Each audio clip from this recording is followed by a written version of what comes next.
So the next question is 1 kilogram of air initially at a temperature of 120 degrees Celsius expands reversibly at a constant pressure until the volume is doubled. If the gas constant of air is 287 joule per kilogram Kelvin, the magnitude of work transfer is in kilojoule. It should be in kilojoule, round off to 2 decimal places. This question was asked in GATE 2020. ठीक है, gate 2020 में ये question आया हुआ है. ठीक, तो अब इस क्वेश्चन में क्या है, पहले क्वेश्चन को देख लेते हैं कि we have 1 kilogram of gas. Okay, the mass of the gas is 1 kilogram and initial temperature is 127 degree Celsius.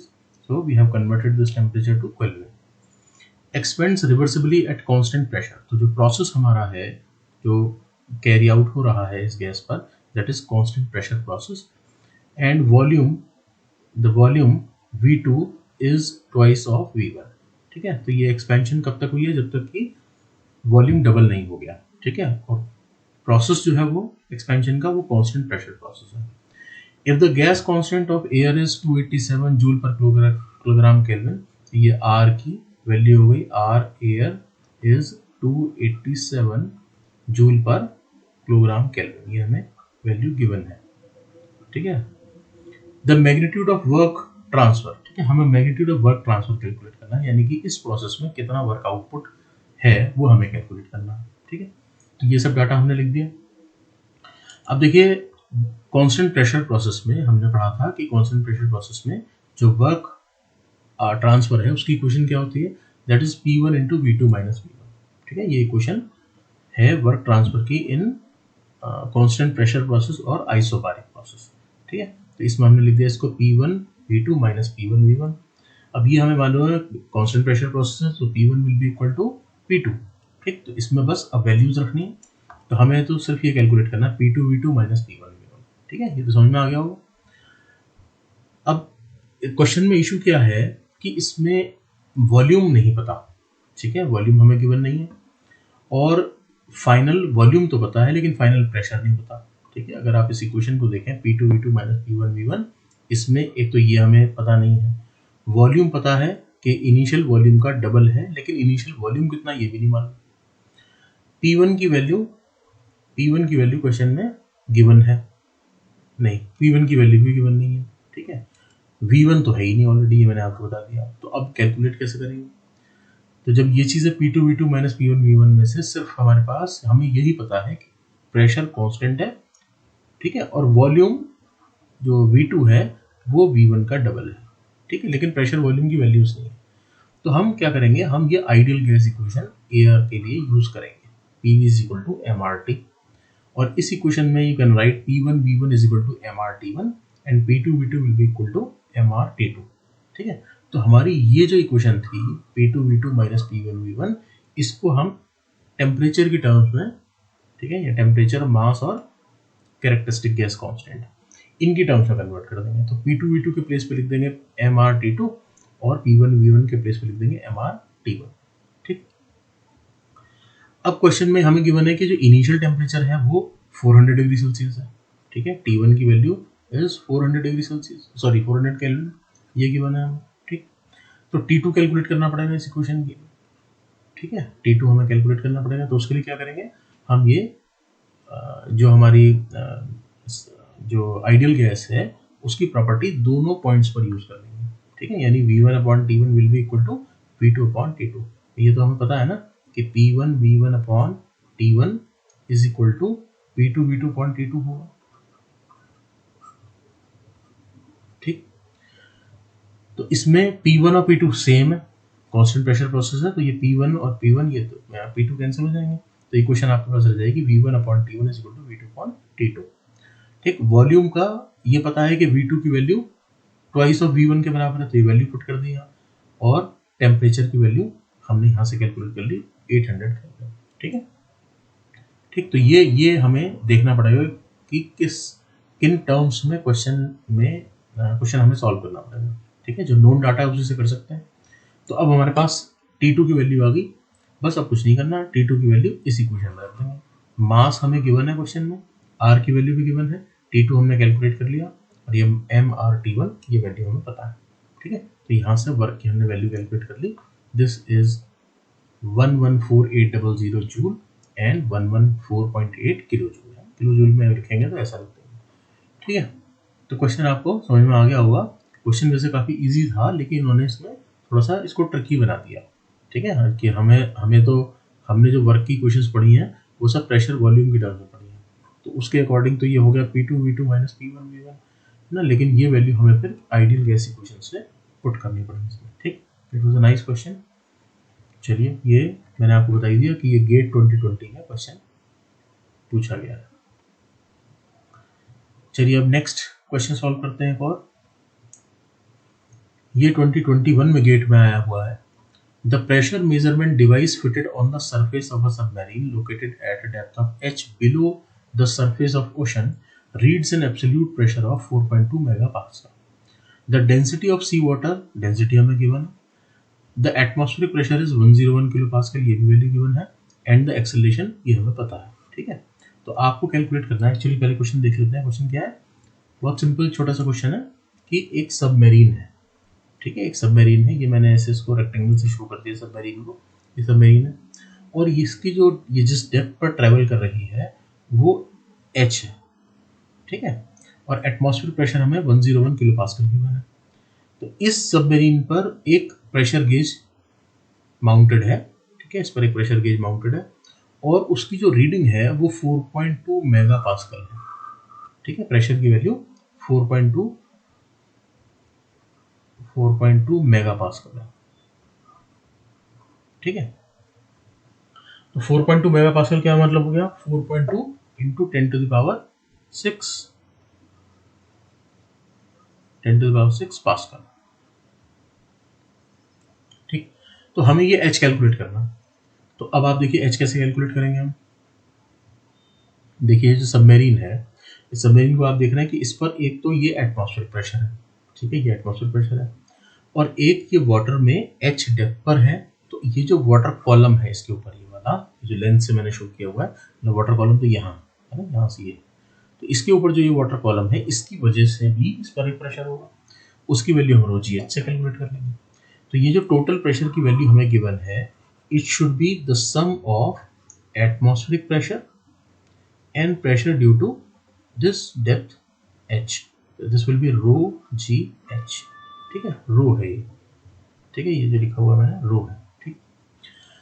यहाँ आपको ज्यादा क्लियर दिख रहा होगा। तो P एटमॉस्फेरिक प्लस रो जी एच, और ये टोटल प्रेशर की वैल्यू हमें क्वेश्चन में गिवन थी। तो यहाँ से h अननोन है, तो h कैलकुलेट कर लेंगे।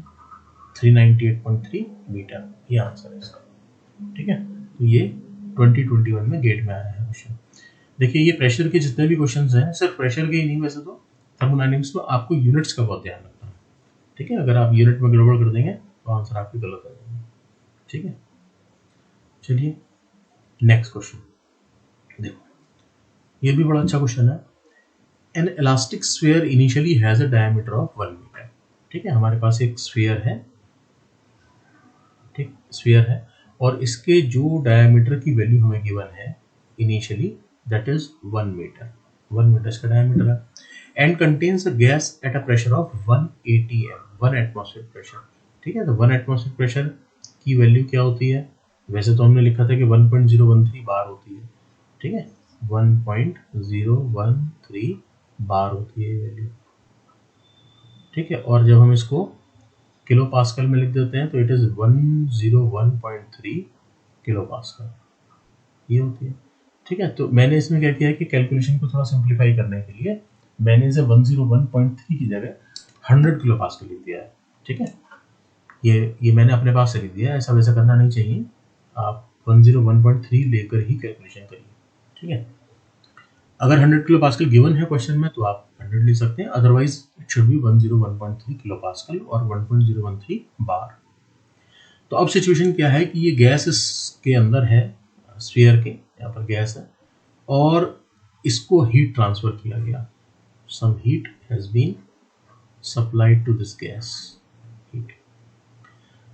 उस हीट की वजह से क्या हुआ कि ये जो स्फीयर था इसमें एक्सपेंशन हो गई थोड़ी, और एक्सपेंशन जब हुई तो जो D2 की वैल्यू है फाइनली, जो इसका डायमीटर, इनिशियली तो डायमीटर 1 मीटर था, फाइनली इसका डायमीटर हो गया 1.1 मीटर, ठीक है, 0.1 की 0.1 मीटर ऐड हो गया डायमीटर थोड़ा।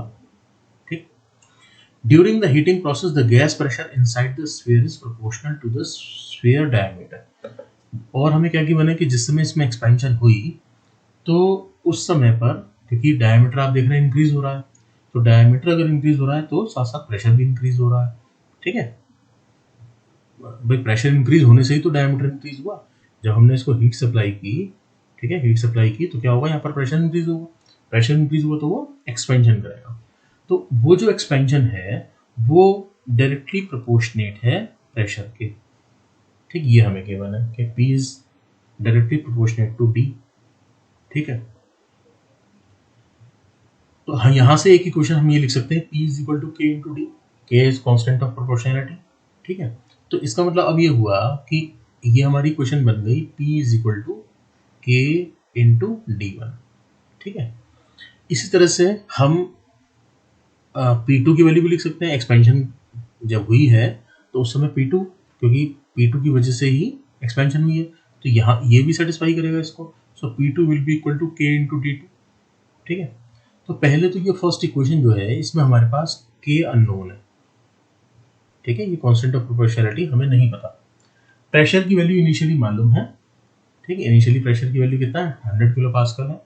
ठीक है, ये प्रेशर जो 100 किलो पास्कल है ये स्फीयर के अंदर है प्रेशर। ठीक है, initially has a diameter 1 metre and contains a gas at a pressure of 1 atmospheric pressure. ठीक है, तो इसके अंदर है ये P1। ठीक है, जो 1 एटमॉस्फेरिक प्रेशर के बराबर, गैस का प्रेशर 1 एटमॉस्फेरिक प्रेशर है। तो यहाँ से हम क्या कर सकते हैं, और हमें D की वैल्यू भी मालूम है इनिशियली, ये D की वैल्यू 1 मीटर है। तो इस इक्वेशन से P1 is equal to K into D1 equation से we can calculate the value of K। ठीक है, तो ये वैल्यू ये हमने कैलकुलेट कर ली। P1 की वैल्यू न्यूटन पर मीटर स्क्वायर में रख दी और इनिशियल डायमीटर जो है वो 1 है। तो यहाँ से ये 100 kilo 100 into 10 to the power 3 K की वैल्यू आ गई, इसकी यूनिट भी आ गई न्यूटन पर मीटर क्यूब। ठीक है, यूनिट तो अपने आप कैलकुलेट कर लेंगे। ये K जो है वो न्यूटन पर मीटर स्क्वायर में है और डायमीटर मीटर में है, तो ये यूनिट होगी इसकी N पर मीटर क्यूब, न्यूटन पर मीटर क्यूब। ठीक है, तो अब हमें ये कैलकुलेट करना है कि ये जो इसमें एक्सपेंशन हुई है, ये जो एक्सपेंशन हुई है तो ये क्या हो गया होगा, ये स्फीयर थोड़ा इसका साइज इसका इंक्रीज हो गया। तो ये जो एक्सपेंशन हमें यहाँ दिखाई दे रही है, इससे कितना वर्क आउटपुट मिलेगा या कितना वर्क ट्रांसफर होगा, this we have to calculate. ठीक, तो अब ये हम एज्यूम करेंगे कि ये प्रोसेस जो है वो क्वाजी स्टैटिक प्रोसेस है। ठीक है, तभी हम कैलकुलेशन कर सकते हैं। तो हमने क्वाजी स्टैटिक प्रोसेस को एज्यूम कर लिया, और अब क्या होना चाहिए, हमें पता है कि क्वाजी स्टैटिक प्रोसेस में जो हमने डिस्प्लेसमेंट वर्क पढ़ा था वो कितना था, that is equal to 122 P dV, ये था। ठीक, तो अब हमारे पास ये प्रेशर, और यानी प्रेशर क्या होना चाहिए, प्रेशर वॉल्यूम का फंक्शन होना चाहिए, तभी आप इसे इंटीग्रेट कर सकते हैं। ठीक है, क्योंकि प्रेशर कांस्टेंट तो है नहीं, कांस्टेंट होता तो इंटीग्रेशन के बाहर ले लेते इसको, लेकिन क्योंकि ये कांस्टेंट नहीं है तो इसको हमें इंटीग्रेट करना पड़ेगा। लेकिन जो वेरिएबल यहाँ होना चाहिए दैट शुड बी V। ठीक है, तो हमें प्रेशर को अब कन्वर्ट करना पड़ेगा। देखिए हम कैसे करेंगे। तो देखिए प्रेशर के लिए तो सिंपल सा है कि हमें ये गिवन है कि जो P है, P is equal to K into D है। ठीक है, K कांस्टेंट है, D कांस्टेंट नहीं है, D इज वेरिएबल। तो प्रेशर के प्लेस पे हम KD लिख सकते हैं, लेकिन तब हमें क्या करना पड़ेगा, इस वॉल्यूम को भी डायमीटर की टर्म्स में लेके आना पड़ेगा। ये DV की जगह यहाँ पर DD होना चाहिए, तभी तो इंटीग्रेट कर पाएंगे। तो इसके लिए हमने क्या किया, आप देखो ये इक्वेशन हमने, ये मैंने आपको भी इक्वेशन बताई है। इस इक्वेशन के लिए हमें ये वॉल्यूम को अगर हम लिखते हैं, वॉल्यूम स्फीयर का वॉल्यूम कितना होता है, 4/3 पाई आर क्यूब। ठीक है, तो आर के प्लेस पर हमें डायमीटर गिवन है, तो we can write D/2 whole cube. यहां से इसको जब सिंप्लीफाई आप करेंगे, ये आपके सामने कैलकुलेशन लिखी हुई है, तो ये वैल्यू हमारी आ गई π/6 D क्यूब। ठीक है, यानी वॉल्यूम इज π/6 D क्यूब। ठीक है, ये अभी तक तो सब मैथमेटिक्स ही चल रहा है। ठीक, अब हम क्या कर सकते हैं, अब हम इसको डिफरेंशिएट कर सकते हैं। ठीक है, ये हो गया dV is equal to pi by 6 and 3d square dd, ये लिख सकते हैं इसको। ठीक है, ऐसे क्वेश्चन आपने पहले भी सॉल्व किए होंगे। ठीक है, तो यहाँ से 3 और ये 6 कैंसिल हो जाएगा, तो this will be equal to pi by 2 d square dd। ठीक है, I am talking about this. ठीक, और ये किसके इक्वल है? ये dv के इक्वल है। तो जो हमारी इक्वेशन pdv थी उसमें dv के प्लेस पर आप ये रख सकते हैं। ठीक है, तो अब देखिए इक्वेशन हमारी क्या थी? इक्वेशन थी हमारी ये इंटीग्रेट करना है। ठीक, तो यहाँ प्रेशर को तो हम डायमीटर की टर्म्स में रख देंगे, तो प्रेशर को हमने यहाँ पुट कर दिया के डी, और dv के प्लेस पर, ये dv के प्लेस पर हमने यहाँ पर लिख दिया पाई बाय 2 d स्क्वायर dt। ठीक है, अब वेरिएबल कैपिटल D है, कैपिटल D इज डायमीटर, वही वेरिएबल है। ठीक, तो अब हम इसे इंटीग्रेट कर सकते हैं, और इंटीग्रेट कहाँ से कहाँ तक करेंगे? इनिशियल डायमीटर की वैल्यू 1 है और फाइनल डायमीटर की वैल्यू 1.1 है।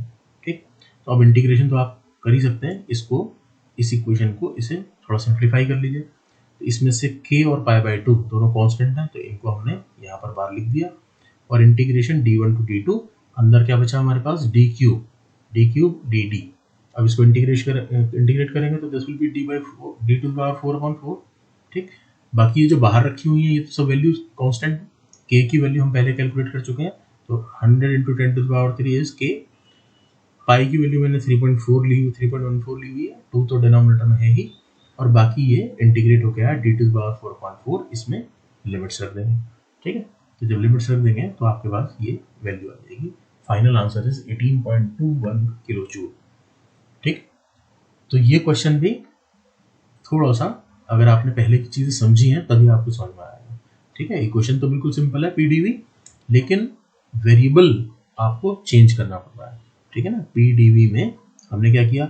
ठीक है, ये किसी भी क्वेश्चन में मैं एक जनरल बात बता रहा हूँ कि जब आपको इसको इंटीग्रेट करना है from initial state to final state 1 to 2, then this can be calculated, this integration can be calculated if you know p in terms of v, तभी तो इंटीग्रेट कर सकते हैं, तो अदरवाइज कैसे करेंगे? तो इसलिए हमने क्या किया इस क्वेश्चन में कि हमने प्रेशर को भी kd लिख दिया। ठीक है, प्रेशर को kd लिख दिया, और dv को हम dd, वेरिएबल dd की टर्म्स में गया। ठीक है, और उसकी हेल्प से हमने इसे इंटीग्रेट कर दिया। ठीक है, तो ये समझ में आ गया होगा आपको। Next question, a piston cylinder device contains 0.05 meter cube of a gas initially at a pressure of 200 kilopascal. At this stage, a linear spring having a spring constant 150 kilonewton per meter is touching the piston but exerting no force on it. ठीक है, तो अभी तक की situation क्या है पहले उसको देख लें कि हमारे पास एक पिस्टन सिलेंडर डिवाइस है। ठीक, तो ये पिस्टन सिलेंडर डिवाइस है ऐसा। ठीक है, ये पिस्टन सिलेंडर डिवाइस आपको दिख रहा है, इसमें इनिशियली गैस है जिसके लिए हमें P1 और V1 की वैल्यू क्वेश्चन में गिवन है। ठीक है, तो ये P1 V1 हो गया यहाँ पर। Initially this piston is in this location, ये यहाँ पर है। ठीक है, इसको अगर हम ये कह देते हैं कि this, let us take this state is 1। ठीक, 1 नाम दे दिया इसको। तो यहाँ इस समय गैस है, पिस्टन के साथ एक लीनियर स्प्रिंग कनेक्टेड है, लेकिन ये लिखा हुआ है कि ये स्प्रिंग जो है अभी इस पर सिर्फ टच कर रही है, इसको, पिस्टन को ये सिर्फ टच करती है, it is not exerting any force. ठीक है, तो ये तो इनिशियल सिचुएशन है। अब क्या किया? अब इसमें now heat is transfer to the gas. अब ये जो गैस इनिशियली P1 V1 पर थी, इसको हमने हीट ट्रांसफर किया, causing the piston to rise. ठीक है, ये राइज मतलब ये आप वर्टिकल भी इसको बना सकते थे, मैंने हॉरिजॉन्टल ड्रॉ किया हुआ है। मैं किसकी बात कर रहा हूँ? मैं सिलेंडर की बात कर रहा हूँ। ठीक है ना, सिलेंडर की। तो आप इसको चाहें तो ऐसे भी बना सकते हैं, इसलिए राइज लिखा हुआ है ऐसे। तो उस समय पिस्टन कैसे होगा? पिस्टन यहाँ होगा, ठीक, और इसके साथ एक ऐसे यहाँ से एक स्प्रिंग कनेक्ट होगा इस तरह से। ठीक है, तो अब जब इसको हीट सप्लाई करते हैं तो ये पिस्टन राइज होता है। ठीक है, यानी पिस्टन अगर वर्टिकल की आप बात करेंगे तो ये इस तरह से राइज होगा ऊपर डायरेक्शन में, और मैंने हॉरिजॉन्टल बनाया हुआ तो मैंने कर दिया कि ये इस साइड में शिफ्ट हो गया। ठीक है, कब तक शिफ्ट होता है? Until the volume inside the cylinder doubles, जब तक के जो वॉल्यूम का सिलेंडर है, मतलब अंदर जहां पर गैस है, वो वॉल्यूम डबल नहीं हो जाए। यानी कि हम कह सकते हैं कि V2 is equal to twice of V1 है। ठीक, if the cross sectional area of the piston is 0.25 metre square. अब ये जो पिस्टन है, ठीक है, तो ये पिस्टन तो सिलेंडर के अंदर होगा, तो अगर आप इसका टॉप व्यू देखेंगे तो ऐसा दिखाई देगा पिस्टन का। ठीक, cross sectional area of the piston is 0.25 metre square. तो इसका ये जो क्रॉस सेक्शनल एरिया है, यानी ये पूरा एरिया है, this is A and A is given to you as 0.25 metre square. Determine the final pressure inside the cylinder. ठीक है, तो अब आपको ये समझ में आ गया कि जब हमने इसको हीट सप्लाई की तो ये पिस्टन डिस्प्लेस हो गया। तो अगर ये डिस्प्लेस हुआ है तो प्रेशर भी चेंज हुआ है, ऐसा तो लिखा नहीं कांस्टेंट प्रेशर प्रोसेस है जैसे पहले वाले क्वेश्चन में गिवन था। तो यहाँ पर प्रेशर की वैल्यू चेंज हो रही है। तो हमें एक तो कैलकुलेट करना है कि ये पिस्टन जिस समय स्टेट 2 में आ गया, ये हमारी जो स्टेट है दैट इज स्टेट 2, तो यहाँ पर जब ये आ गया तो उस समय P2 की वैल्यू कितनी है। तो अब आप देखिए इस सिचुएशन को अगर आप इमेजिन करें तो ये किस तरह से है। देखिए, एक मिनट, थोड़ा सा क्लीन कर देते हैं इसको।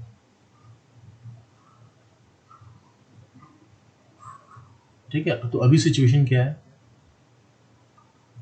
सिचुएशन ये है कि आप देखो जब ये पिस्टन डिस्प्लेस हुआ राइट साइड में, इधर डिस्प्लेस हुआ, हमने कहा कि let us take this displacement is x।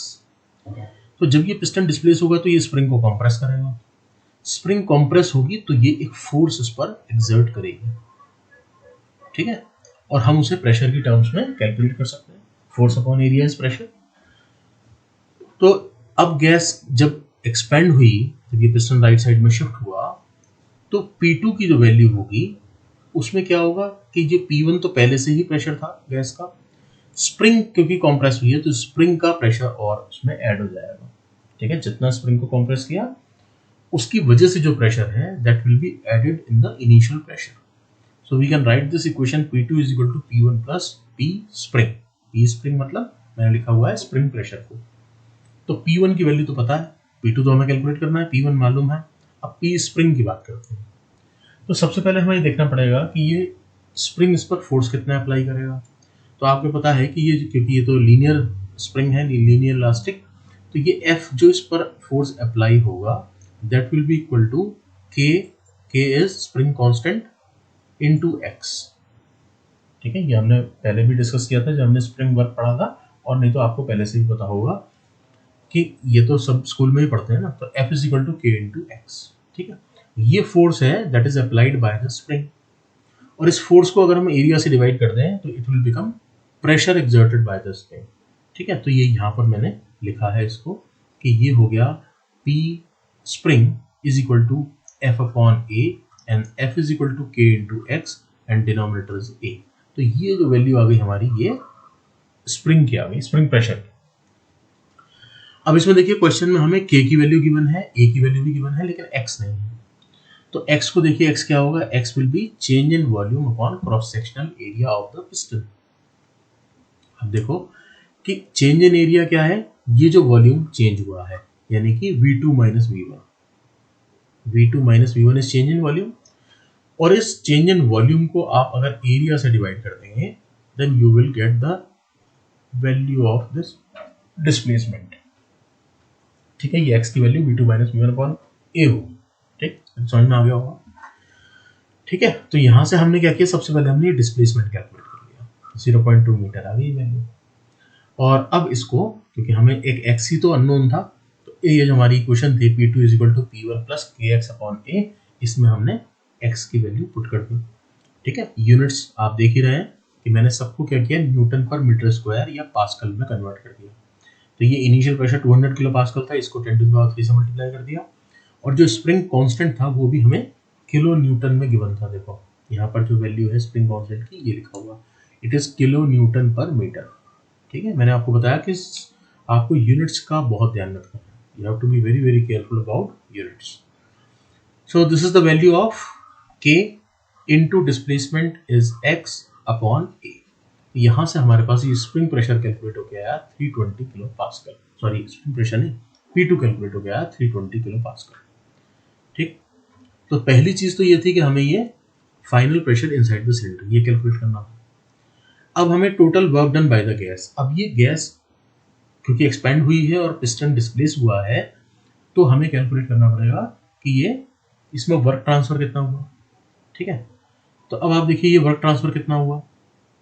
इसके लिए हम क्या करेंगे कि अब जब हम देखो, आप ये जो इक्वेशन है, ये मैं आपको बड़ी इंपॉर्टेंट बात बता रहा हूँ कि ये जो इक्वेशन है कि P2 is equal to P1 plus K into x upon a, ये है। ठीक है, तो इसको आप देखो, हम इसको ये कह सकते हैं कि ये P2 गैस प्रेशर है जिस समय ये एक्सपेंशन हो रही है। ठीक है, तो फाइनली प्रेशर तो हमने लिख दिया P2, लेकिन इस P1 P2 के बीच में जो प्रेशर है वो हम किसी भी पॉइंट पे लिख सकते हैं भाई, जैसे जैसे एक्सचेंज होगा वैसे वैसे प्रेशर चेंज होगा। ठीक है, तो आप इस इक्वेशन को अगर देखो, मान लीजिए कोई एक पॉइंट 2 डैश है, इन दोनों के बीच में 1 और 2 के बीच में, ये 1 और 2 यहाँ बनाए हुए हैं, इनके बीच में कोई 2 डैश पॉइंट है, तो उस पर वैल्यू कितनी होगी P1 प्लस के एक्स डैश, वहां तक जितना डिस्प्लेसमेंट हुआ होगा। ठीक है, एक बार इसको यहाँ पर समझ लीजिए। देखिए जैसे, चलो मैं यहाँ बना देता हूँ, ये है इनिशियली ये पिस्टन यहाँ पर है, दैट इज स्टेट 1, और finally we are saying that piston is here. ठीक है, तो यहाँ ये बीच में जब किसी इंटरमीडिएट कंडीशन में होगा, let us take this condition is 2 dash, तो यहाँ पर भी हम प्रेशर की वैल्यू लिख सकते हैं। तो यहाँ प्रेशर की वैल्यू क्या हो जाएगी, P2 dash is equal to P1 plus K into X dash, यानी इस पॉइंट तक जितना डिस्प्लेसमेंट हुआ है अपॉन ए, ये होगा। तो अब आप देखो ये जो इक्वेशन हमने लिखी हुई है, ये इक्वेशन, ये इसमें जो ये P2 है, P2 चेंज हो रहा है x के साथ, P1 is constant, K is constant, area is also constant, so only the variable is only x, तो x के साथ ये P2 चेंज हो रहा है। तो ये इक्वेशन अगर आप देखें तो ये कैसी इक्वेशन है, ये एक लाइन की इक्वेशन है, जैसे y is equal to mx plus c। ठीक है, ये आपने पढ़ा हुआ है, y is equal to mx plus c is equation of a line. ठीक, तो इसका मतलब ये प्रेशर जो चेंज हो रहा है ये लीनियरली चेंज हो रहा है। ठीक, तो लीनियरली चेंज हो रहा है तो it can be represented with a line. तो आप देखो इनिशियल स्टेट को हमने 1 से शो कर दिया, यहाँ पर प्रेशर की वैल्यू कितना है P1 है और वॉल्यूम की वैल्यू V1 है, और फाइनल स्टेट को भी मार्क कर दिया, प्रेशर की वैल्यू P2 है, वॉल्यूम की वैल्यू V2, यहाँ मैंने लिखा हुआ छोटा सा V2। ठीक, और इनके बीच का जो पाथ है ये क्या होगा, ये स्ट्रेट लाइन होगी, ये मैंने आपको रीजन बता दिया, because it is a equation of a straight line. तो ये इक्वेशन स्ट्रेट लाइन की होगी, ये हमेशा नहीं होगी। ठीक है, इसमें ऐसा आ रहा है, लेकिन ऐसा हम हमेशा नहीं कह सकते कि प्रेशर जो है वो हमेशा लीनियरली ही चेंज करेगा, it depends upon the equation, कैसी इक्वेशन। ठीक, तो अभी तो मैंने आपको बता दिया कि ये लीनियर है, तो लीनियर है तो ये स्ट्रेट लाइन होगी, तो स्ट्रेट लाइन हो गई, तो इसका मतलब जो हमारा प्रोसेस है वो तो 1 to 2 है। ठीक है, द प्रोसेस इज 1 to 2।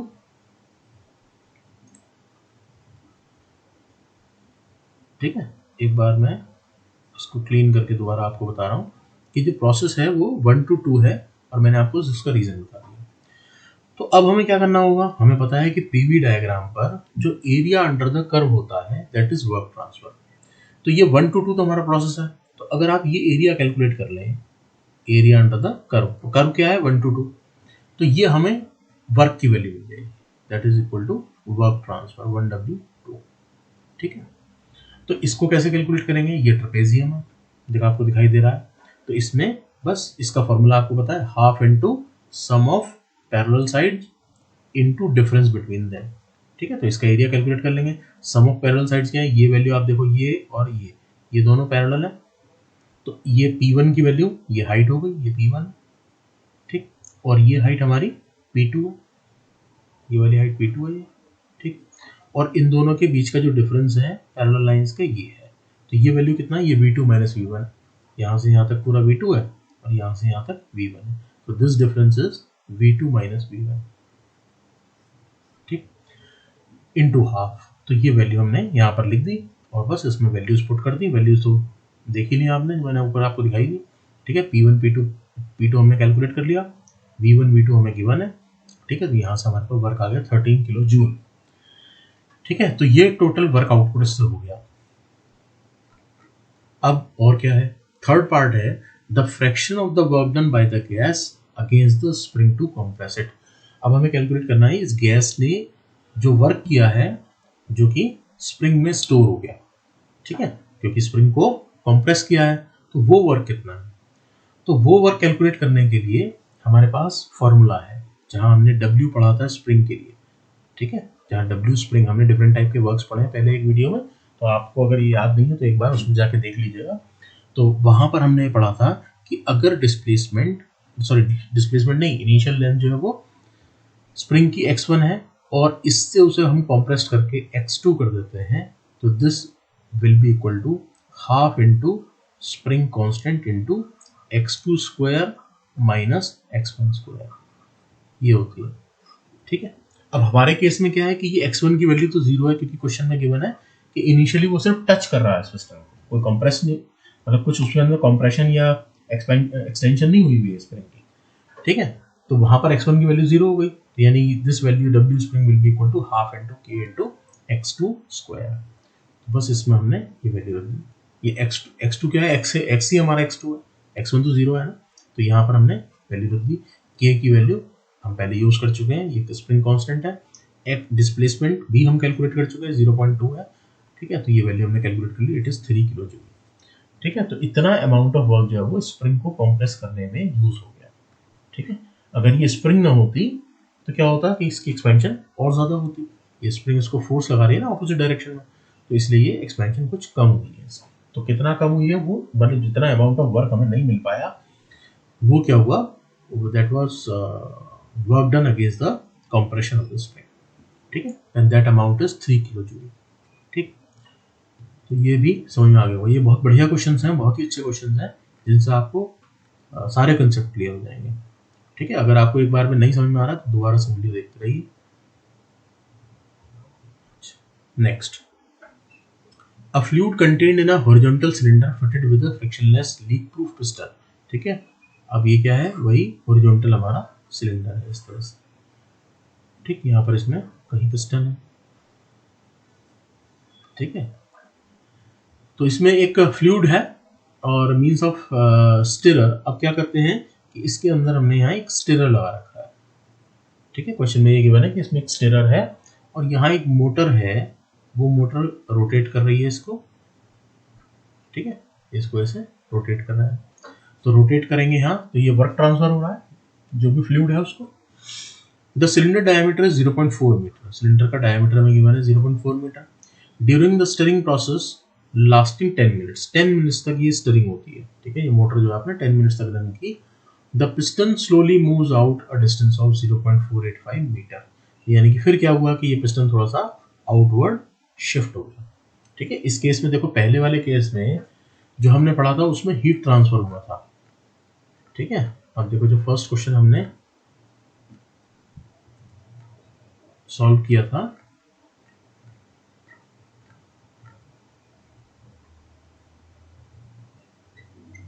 कहाँ गया वो क्वेश्चन, ये नहीं, ये देखो, ये जैसे ये था, ये भी बलून का था, इसमें हीट ट्रांसफर किया था, उससे एक्सपेंशन हुई थी। और इसके बाद ये जो क्वेश्चन था इसमें भी हमने हीट ट्रांसफर किया है ना, नाउ हीट इज ट्रांसफर्ड, ये लिखा हुआ है ना, नाउ हीट इज ट्रांसफर्ड।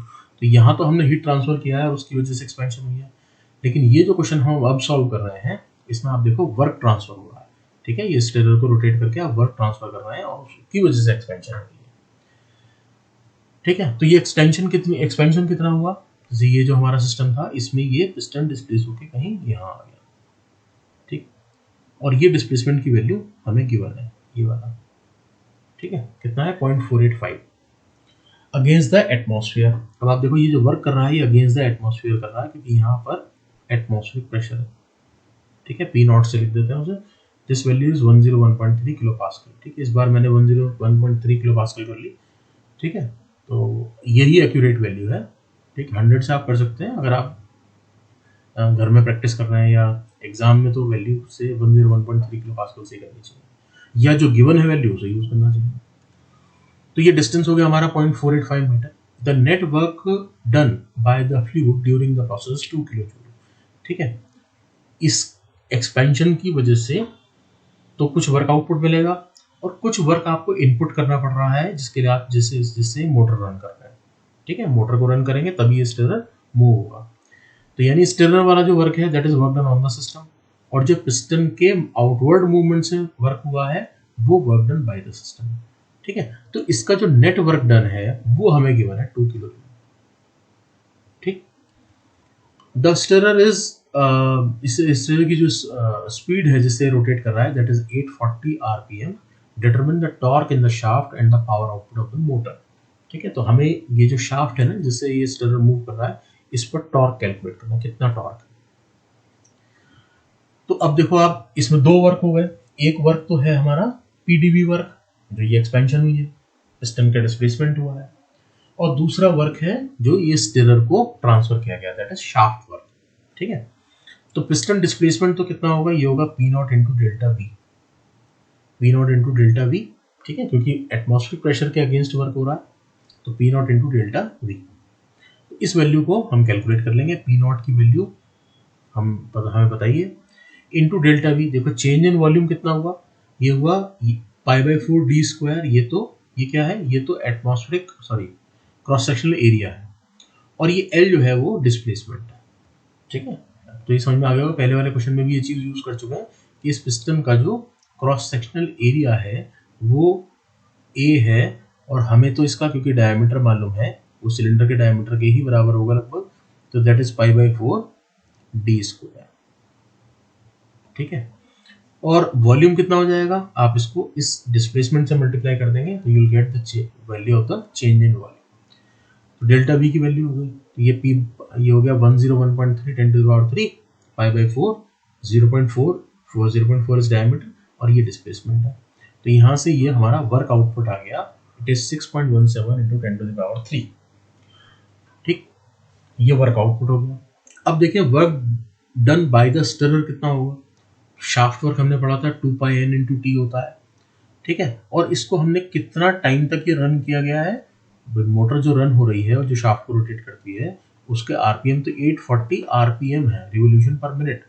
लेकिन आपने उसको सिर्फ 1 मिनट नहीं चलाया, आपने उसको 10 मिनट्स तक चलाया, तो 10 से मल्टीप्लाई करना पड़ेगा, ड्यूरेशन 10 है, तो ये हो गया 2 पाई एन इंटू टी इंटू 10। ठीक है, और ये जूल में कैलकुलेट होकर आएगा ये वैल्यू। ठीक, अच्छा, अब ये वैल्यू, अब आप देखो इसमें दो वर्क हुए, मैंने आपको बताया कि एक वर्क तो ये वाला है, ये तो W1 है, और एक ये वर्क ये है, ये W2 है। ठीक, और ये work done by the system है तो इट शुड बी पॉजिटिव, और ये work done on the system है तो इट शुड बी नेगेटिव। तो हमने दोनों का डिफरेंस ले लिया, तो दोनों का जो डिफरेंस होगा that is equal to net work output 2 kilo joule, जिसकी वैल्यू हमें गिवन। बस यहाँ पर इसकी वैल्यू रख दी और कैलकुलेशन कर ली, तो टॉर्क की वैल्यू आ गई 0.079 न्यूटन पर मीटर। ठीक, तो यहाँ से टॉर्क कैलकुलेट हो गया। सेकंड हमें कैलकुलेट करना है power output of the motor, तो वो कैसे करेंगे, पावर आउटपुट, आउटपुट का मतलब क्या है कि वॉट किलो वॉट में किसी में आनी चाहिए। ठीक है, पावर आउटपुट मतलब आपको रेट कैलकुलेट करना है। ठीक है, तो ये हो गया 2 पाई एन इंटू टी। अब ये टी की वैल्यू तो यहाँ से कैलकुलेट हो गई। ठीक है, एन को आप देखो हमने लिखा हुआ 840, ये क्या है आरपीएम, रिवोल्यूशन पर मिनट, तो इसको 60 से डिवाइड कर दिया जिससे सेकंड में कन्वर्ट हो जाए। ठीक, तो सेकंड में कन्वर्ट हो गया, तो ये यूनिट हो गई इसकी वॉट, वॉट मतलब जूल पर सेकंड। ठीक है, तो ये पावर आउटपुट आ गई। ठीक, ये दोनों चीज कैलकुलेट करनी है। ठीक है, तो ये मैंने आपको वो क्वेश्चंस बताए हैं जिनमें पीडी वर्क के अलावा एक कोई दूसरा वर्क भी इंक्लूडेड है।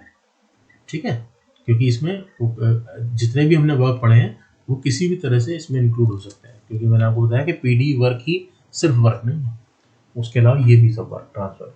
ठीक है, तो मेरे हिसाब से ये समझ में आपको बात सब आ गई होगी। ठीक है, इन क्वेश्चंस को प्रैक्टिस करिए एक बार, अभी मेरे साथ तो आपने कर ही लिया, फिर एक बार अपने आप करिए। ठीक है, तब ये बहुत अच्छे क्वेश्चंस हैं आपको वर्क का कंसेप्ट क्लियर करने के लिए।